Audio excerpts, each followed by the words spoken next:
아멘. 오늘 말씀 요셉에 대한 이야기가 나옵니다. 성경에 별 사람들이 다 나오죠. 별별 인물들이 다 나옵니다. 그런데 저는 그 중에서 성경에 등장하는 여러 가지 인물들 중에서 가장 잘난 사람, 모든 걸 다 가진 사람을 한 명만 딱 꼽으라면 저는 요셉을 꼽을 것 같아요. 아버지 집에 있었던 요셉, 한번 어떤 인생이었을지 생각해 보신 적 있으신가요?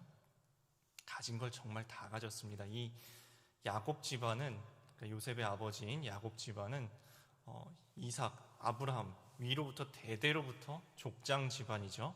권력을 가진 집안입니다. 이삭 때부터 이미 그는 거부가 되었더라, 100배를 거두었고 거부가 되었더라 라는 말이 언급된 게 바로 이삭이죠. 이삭 아들 야곱, 야곱이 상속 다 가지고 갔죠. 야곱의 아들이 바로 요셉이잖아요. 그러니까 이 집안은 권력도 가졌고 돈도 많이 가진 집안이라는 이야기입니다. 야곱에게 아들이 12명이나 있었죠. 많았는데 그 중에 가장 사랑받는 아들이 바로 이 요셉이었습니다. 그 부잣집, 권력 가진 부잣집에서 가장 사랑받던 이 아들. 그런데 이 아들은 용모가 뛰어나다, 외모가 아주 뛰어나다라는 언급이 성경에서 여러 번이 있습니다. 이 연예인 혹시 보신 적 있으세요? 가까운 데서 연예인 텔레비전 화면으로 보기만 해도 예쁘고 잘생겼는데 실제로 보면은 얼굴에서 빛이 난다는 게 이런 이야기구나, 이래서 이 사람들한테 연예인을 시켰구나 하는 그런 사람들이 있습니다. 이 연예인처럼 얼굴이 잘났다는 겁니다. 그런데 그런 사람들은 그냥 대충 아무거나 입혀놔도, 대충 그냥 늘어난 티셔츠를 입혀놔도 얼굴이 빛이 나요. 아무거나 입혀도, 군복을 입혀놔도 그런 사람들은 잘생겨 보입니다. 그런데 이 당시에 입힐 수 있는 최고급의 옷을 입힙니다. 채색 옷을 지어서 요셉한테만 입혔다라고 이야기를 해요. 그러면 이제 생각을 해보세요. 요셉이 어디든지 가면은 옷으로도 빛이 나고 외모로도 빛이 나는데 집안도 짱짱하죠. 돈도 많고 인기도 많습니다. 사랑도 받고 있어요. 무엇 하나 빠질 게 없습니다. 무엇 하나 정말로 부족한 게 없었던 이 요셉. 그런데 이 요셉을 첫 번째 언급했던 37장에는 그 요셉은 눈에 형들의 잘못이 보였어요. 형들의 잘못을 아버지에게 이야기하였더라라는 것이 이 요셉에 대한 첫 번째 묘사 내용입니다. 그런데 이 요셉이 가지고 있었던 걸 다 잃어버리죠. 다 잃어버린 게 이제 오늘 말씀인 39장입니다. 노예로 팔렸다고 해요. 저희가 살고 있는 이 2022년, 21세기에는 노예가 없기 때문에 노예의 삶이 어땠을까라는 거를 저희가 참 쉽게 짐작할 수는 없습니다. 처음에 이 요셉이 노예 시장에 팔렸겠죠. 시장. 네, 여러분 시장 가시면은 잘 하시는 거 있죠. 물건값 깎잖아요. 이거 참, 이 배추가 이게 살짝 상한 것 같아요. 이 무가 좀 시들시들한데 하면서 깎잖아요. 사람들이 요셉을 두고 값을 깎았을 거예요. 흠을 잡아가면서 물건 파는 그곳이, 물건 팔듯이 배추 팔고 무 팔듯이 사람 파는 곳이 노예 시장이란 말이에요. 사람 취급을 못 받는 겁니다. 이 당시에 노예라는 거는 그냥 돈 주고 사는 물건이에요. 그렇게 100만 원 너무 비쌉니다. 80만 원만 합시다. 80만 원도 비쌉니다. 60만 원만 합시다. 이렇게 팔렸을 거라고요. 이렇게 팔려간 요셉을 무슨 가자마자 좋은 옷을 입혀줬을까요? 좋은 이불을 줬을까요? 이 요셉은 무슨 일을 잘했을까요? 자기 집에서 귀하게 컸는데 무슨 접시를 닦아봤겠어요? 화장실 청소를 받겠어요? 무거운 짐을 날라봤겠어요? 노예로서 할 줄 아는 게 아무것도 없어요. 그런데 무슨 대접을 잘 받았을까요? 온갖 욕먹어가면서 어쩌면 매 맞아가면서 노예 생활을 했을 겁니다. 그런데 성경은 이상한 이야기를 합니다. 요셉이 노예로 팔렸으나 여호와께서 요셉과 함께 하심에 요셉이 형통한 자가 되었더라. 이런 이야기가, 정말 이해할 수 없는 이야기가 39장 초반부에 나와요. 여호와께서 요셉과 함께 하심으로 요셉이 형통한 자가 되어 주변 모든 사람들이 그것을 알아봤다고 해요. 요셉이 하나님과 함께 하심으로 형통한 자구나. 모든 사람이 알았다고 합니다. 그래서 노예가 가정 총무까지 가요. 이 엄청난 출세입니다. 이럴 수는 없는 거예요. 그런데 모든 걸 가졌던 자가 바닥까지 떨어졌는데 그 자리에서 주와 동행함으로 모든 사람에게 인정을 받아서 다시 조금 안정이 되는가 싶었는데, 여러분 다 아시는 것처럼 억울한 누명, 그것도 아주 치욕스러운 누명, 강간범이라고, 강간미수범이라는 누명을 쓰고서 감옥에 갇힙니다. 아니 차라리 아무런 희망을 품지 않으면 절망도 찾아오지를 않아요. 희망이 없으면 절망이 없어요. 그런데 이 밑바닥에서 다시 조금 안정이 되는 것 같더니 와르르 무너졌습니다. 이런 누명을 쓰고 억울하게, 여러분 억울함 겪어보셨어요? 차라리 굶으면 굶었지 억울한 거는 사람이 견디기가 정말 어렵습니다. 그런데 그 억울함을 가지고 감옥에 갇힌 거예요. 이거는 이 이상으로 밑바닥으로 떨어질 수가 없는 밑바닥까지 떨어진 겁니다. 그런데 여기서 또 이해할 수 없는 말씀이 나옵니다. 요셉이 감옥에 갇혔으나 하나님께서 요셉과 함께 하심에 그가 범사에 형통한 자가 되었더라. 아니 이게 말이 되나요? 이젠 진짜 밑바닥인데 감옥에서 무슨 형통한 게 있어요? 그것도 내가 잘못한 게 있어서 갇힌 게 아니라 억울하게 누명 쓰고 치욕스럽게 갇혔는데 뭐가 형통해요? 감옥에서 무슨 좋은 옷을, 좋은 먹을 걸 줬겠어요? 좋은 침대에서 재워줬을까요? 좋은 이불을 덮어줬을까요?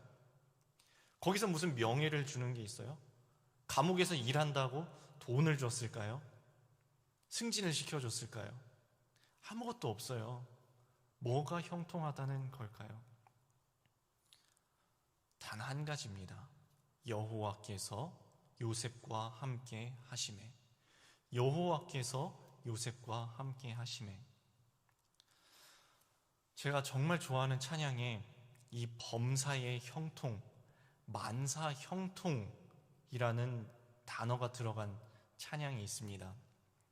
나의 갈 길 다 가도록 예수 인도하시니. 아마 이것이 감옥에서 불렀던 요셉의 신앙 고백이었을 것입니다. 나의 갈 길 다 갈 때까지 예수께서 인도하시니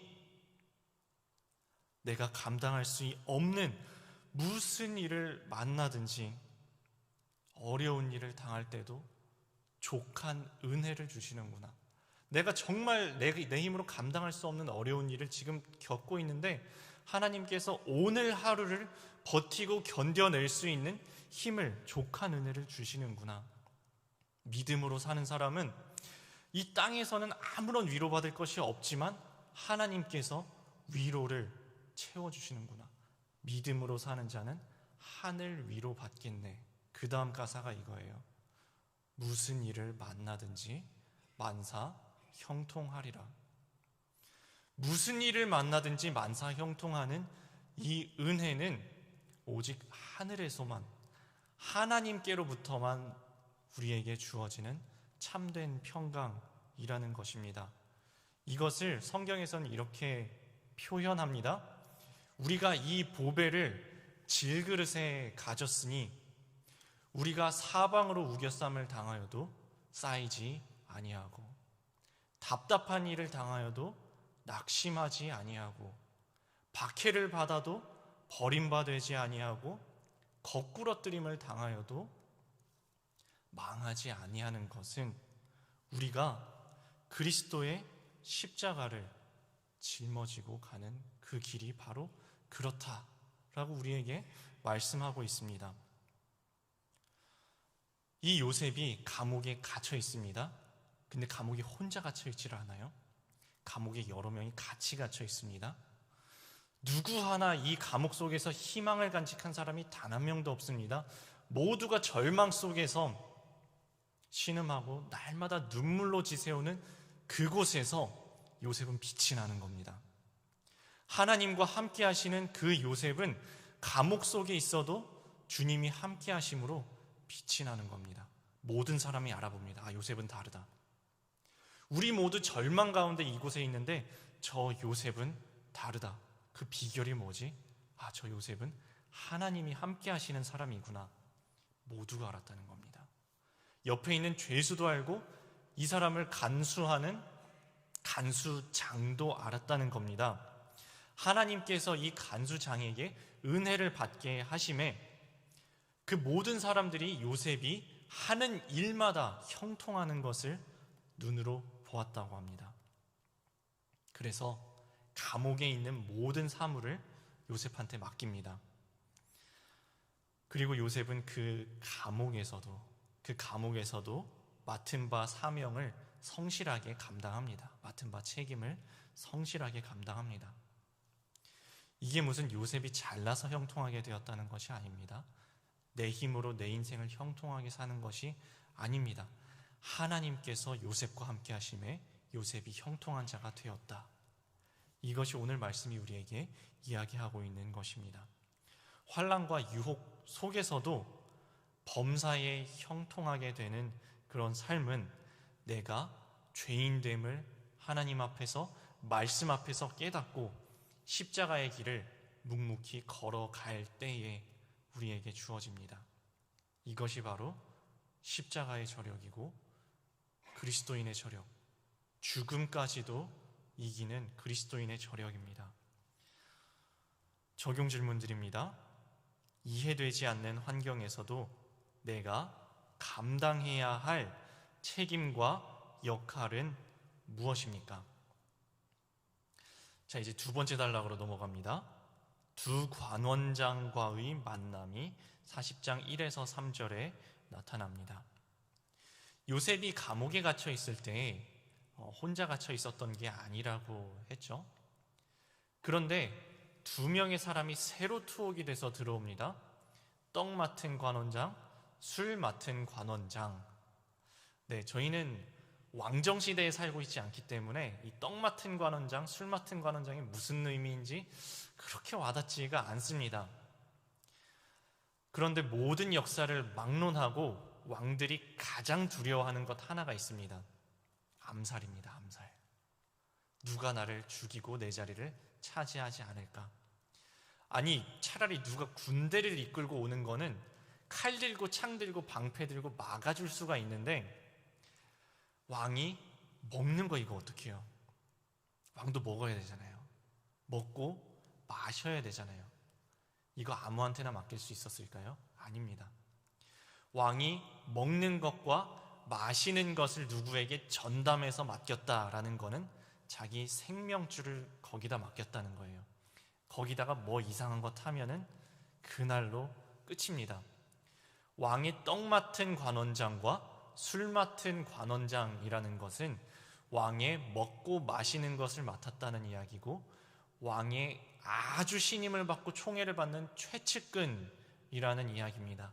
그런데 이 무슨 일이 있어가지고 이 두 명이 한날 한시에 감옥에 갇혔을까요? 뭐 이유는 기록이 되어 있지 않습니다. 근데 뭐 이렇게 추측해 볼 수 있지 않을까요?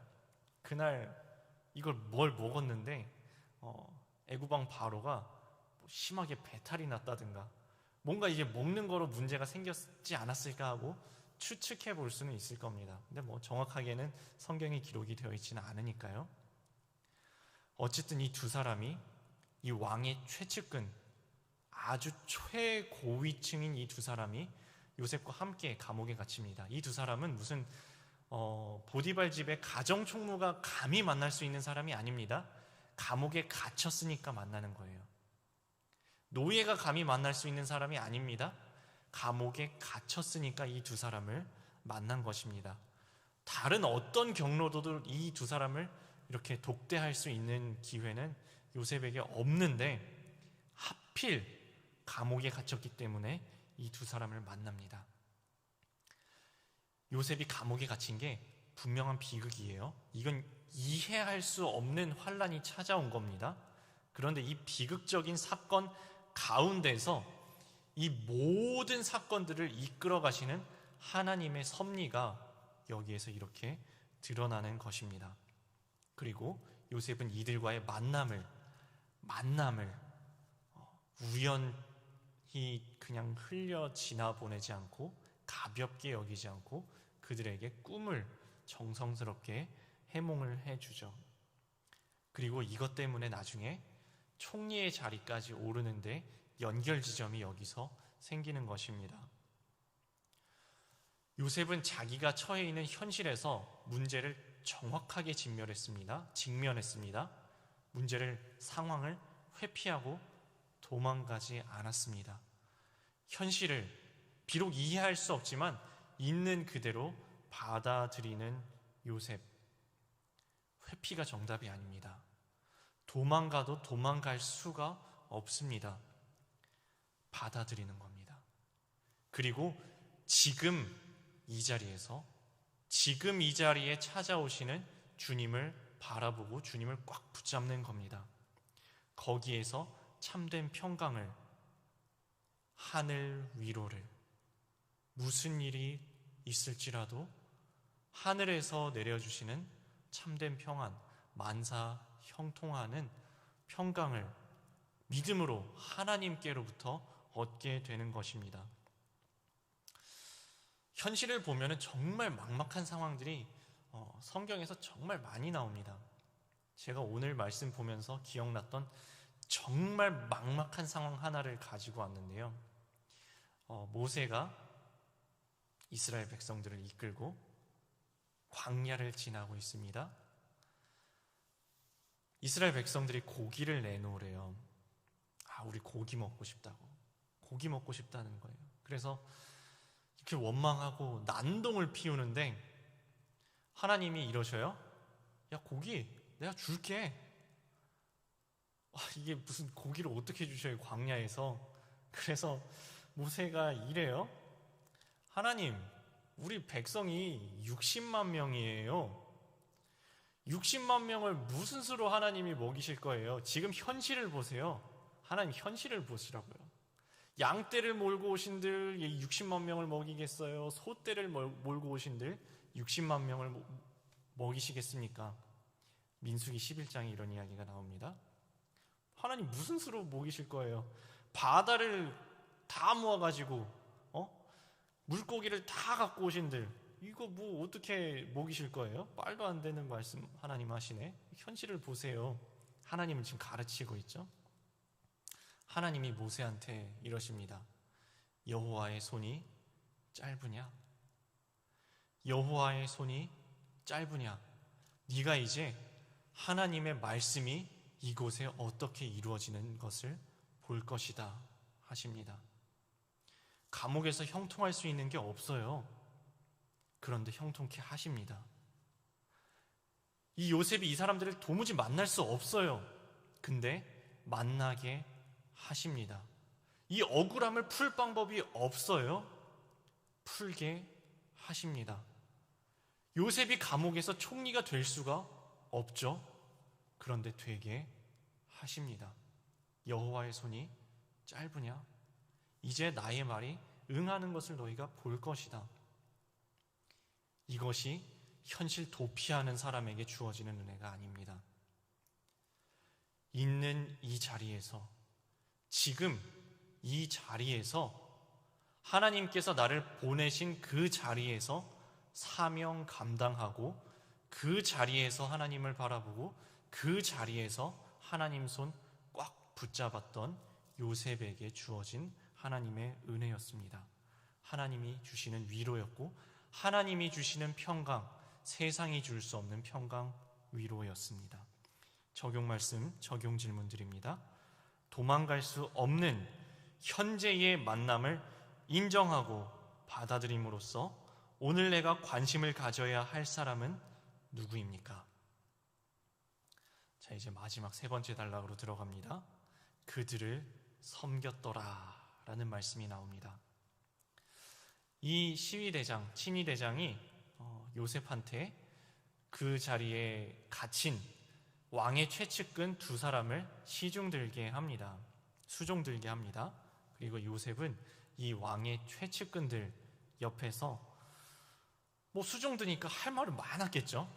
제일 하고 싶었던 말이 뭐였을까요? 나 억울하다 아니겠습니까? 나 억울합니다. 나 무죄예요. 나 아무런 죄가 없는데 여기 억울하게 갇혔습니다 라는 말이 턱 끝까지 찾아왔지만 차올랐을 텐데 자기 할 말부터 먼저 하지 않습니다.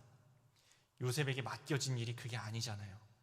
요셉에게 맡겨진 일은 이 두 사람을 수종드는 것, 맡겨진 책임을 감당합니다. 묵묵히 자기에게 맡겨진 그 자리에서 맡겨진 책임을 감당하면서 두 관원장을 정성껏 섬깁니다. 이 감옥이라는 겸손해질 수밖에 없는 이 환경 속에서 요셉은 하나님을 바라보고 하나님께서 나에게 맡겨주신 사명이 무엇인지를 정확하게 붙잡은 겁니다. 깨달은 것입니다. 그리고 이곳에서도 이 소망 없는 이 자리에도 하나님은 과연 나와 함께 하시고 하나님은 과연 나와 동행하신다는 것을, 주님께서 나를 떠나지 아니하시고 버리지 아니하셨다는 것을 깨닫습니다. 그리고 주님의 마음으로 누구를 만나든지 진심으로 대하고 하나님의 때를 묵묵히 기다립니다. 하나님의 때는 온다. 하나님의 때는 옵니다. 하나님께서 말씀을 이루어 주시는 그날은 옵니다. 비록 우리는 그 때와 시기는 알 수 없지만 주님의 때는 반드시 옵니다. 그렇기 때문에 우리 성도들은, 우리 믿는 자들은 어느 곳에 어떤 상황에 처해져 있든지 주님께서 맡겨주신 그 사명 감당하며 무슨 일을 하든지 죽게 하듯 하며 최선을 다해 맡겨주신 사명 묵묵히 감당하며 주님의 날을, 주님의 때를 기다리는 것입니다. 마지막 적용 질문 드립니다. 오늘 내가 조급히 여기기보다 조급하지 않고 하나님의 때를 기다리면서 인내해야 할 일은 무엇입니까? 라는 적용 질문입니다. 오늘의 묵상 간증은 김헌식 성도님이 빛바랜 카네이션이라는 제목으로 묵상 간증 해주셨는데요. 제가 여러분께 잠깐 읽어드리겠습니다. 제 차의 운전석과 대시보드에는 지금은 13살이 된 작은 아들이 유치원생과 초등학교 저학년일 때 제게 만들어준 종이 카네이션이 각각 달려 있습니다. 비록 빛바랜 카네이션이지만 3년 전 아내가 이혼 소송을 제기하고 두 아들을 친정으로 데려가고 난 후 그나마 이것을 보며 아이들에 대한 그리움을 달랬던 것 같습니다. 사춘기로 반항하는 큰아들에게 제가 손찌검한 일을 계기로 아내가 이혼 소송을 제기하기 전까지 저는 성공 우상을 쫓는 무늬만 크리스천으로 살았습니다. 올해 고2가 된 큰아들은 중2 때 그 일이 있고 나서 아직도 저를 용서하지 않고 있습니다. 그 일로 믿음의 공동체에 인도된 저는 말씀으로 양육을 받으며 가정을 소홀히 여기고 두 아들에게 믿음의 본을 보이지 못한 저의 죄를 절절히 회개하게 되었습니다. 지금은 이혼 판결 이후 아내와 큰아들을 만날 수 없고 작은 아들과 2주에 한 번씩 보고 있습니다. 작은 아들과 만나면 가정 예배를 드리는데 한 번은 아빠가 예전에 정말 믿음이 없었어 라고 고백하니 아들이 바로 맞아, 아빠는 주일에 교회도 잘 나가지 않았어 라고 해서 회개가 절로 나왔습니다. 하지만 이내 아들은 그런데 아빠가 지금은 많이 변했어 라고 말해 주었습니다. 요셉이 억울하게 감옥에 갇힌 것 같지만 그는 그 환경에 있어야만 두 관원장을 만날 수 있었고 이들의 꿈을 해석해 준 것이 계기가 되어 훗날 총리의 자리에까지 오릅니다. 오직 세상 성공만 쫓아 살던 저도 이혼 소송이라는 갇힌 환경을 통해 믿음의 공동체를 만나 말씀이 꿀송이처럼 달아지고 영혼을 향한 애통함이 무엇인지 알게 되었습니다. 그동안 저는 두 아들을 그럴듯하게 키워 주위 동료들에게 뒤처지지 말아야 한다는 생각으로만 가득했습니다. 하지만 지금은 두 관원장을 정성껏 섬긴 요셉처럼 그저 두 아들이 믿음의 공동체에 잘 속해가기를 기도하며 아들들을 수종들게 되었습니다. 특히 저에 대한 미움이 아직 풀리지 않은 큰아들에게 미안해, 사랑해, 아빠를 용서해 주어라고 고백하며 계속 수종을 들겠습니다. 오늘도 출근하는 차 안에서 빛바랜 카네이션을 바라보며 두 아들의 구원을 위해 기도하겠습니다. 이렇게 적용하셨습니다. 큰아들에게 사랑한다는 내용의 편지를 자주 쓰겠습니다. 한 달에 한 번씩 작은아들과 어린이 큐티인으로 가정예배를 드리며 저의 죄를 고백하겠습니다. 라고 적용하셨습니다. 오늘 말씀 어떻게 들으셨나요? 여러분의 오늘 이 자리, 하나님께서 보내신 삶의 자리는 어떤 자리이신가요? 지금 이해할 수 없는, 받아들일 수 없는 상황은 혹시 있지 않으신가요? 오늘 말씀으로 받아들이고 그 와중에 그곳에까지 찾아오신 하나님 붙잡고 오늘을 어떻게 살아가야 할지 오늘 말씀에서 답을 얻으시는 하루 되시기 바랍니다. 함께 기도하시겠습니다.